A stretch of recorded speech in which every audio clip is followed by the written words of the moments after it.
সত্যি কিছু ছিল, নাকি রিফাত মানসিক রোগী? আমি জানি ও এখনো আমার পাশেই আছে।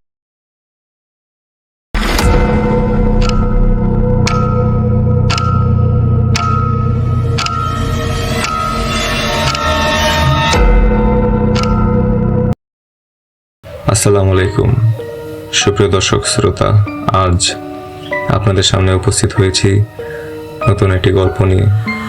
গল্পের নাম অদৃশ্য আতঙ্ক। গল্পের প্রধান চরিত্র রিফাত।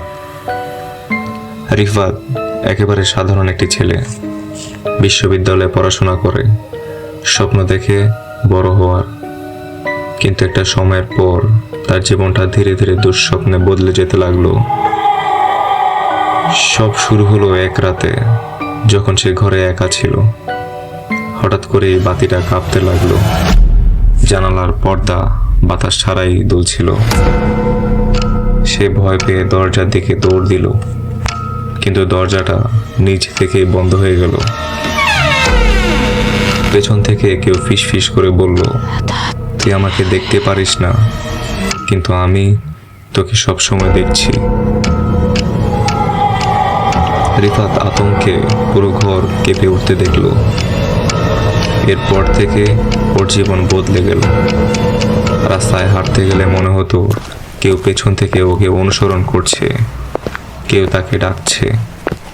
ক্লাসে বসে থাকতে থাকতে হঠাৎ টেবিলের উপরে নিচে থেকে দাগ পড়ে যেত। বন্ধুরা প্রথমে ব্যাপারটা মজা হিসেবে নিলেও রিফাতের চোখের নিচের কালি, মুখের ক্লান্তি আর ভয়ার্থ দৃষ্টিতে ওরা বুঝতে পারলো ওর কিছু একটা হচ্ছে। কিন্তু ওর পরিবার ওকে বিশ্বাস করলো না। মা বাবা বললেন, এটা সব মন গড়া ব্যাপার, তুই হয়তো মানসিক চাপে আছিস। রিফাত রাতে ঘুমোতে গেলে মনে হতো তার ঘরে কেউ হাঁটাহাঁটি করছে। রিফাত এক রাতে অনুভব করলো তার পাশে কেউ শুয়ে আছে এবং কাঠের নিচ থেকে শব্দ হচ্ছে। সে উঠে দেখলো সব স্বাভাবিক, কিন্তু জানালার কাছে কারো হাতের ছাপ। রুমের দরজা ভেতর থেকে বন্ধ ছিল। ও আয়নার দিকে তাকিয়ে দেখলো আয়নায় ওর প্রতিবিম্ব নেই। হঠাৎ পেছন থেকে একটা বিকৃত কণ্ঠস্বর শুনতে পেল, তোর জায়গা এখন আয়নার ভেতর, আর আমি থাকবো তোর জায়গায়। রিফাত আতঙ্কে চিৎকার করে উঠল, দরজা খুলে বাইরে দৌড় দিল। পরদিন সকালে মা এসে দেখলেন রিফাত এক কোণে কাঁদছে, ফিস ফিস করে কিছু বলছে। ওকে হাসপাতালে নিয়ে যাওয়া হলো। সে কি পাগল, নাকি কিছু সত্যিই হয়েছে?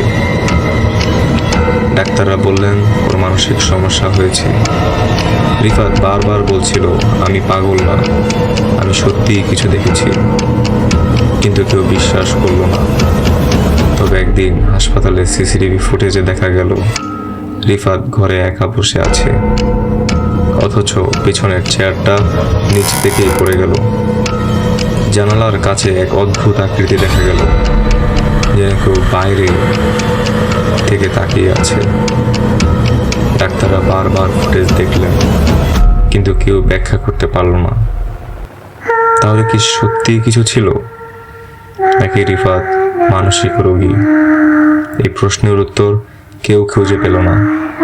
আর রিফাত, সে এখনো ফিস ফিস করে বলে, আমি জানি ও এখনো আমার পাশেই আছে।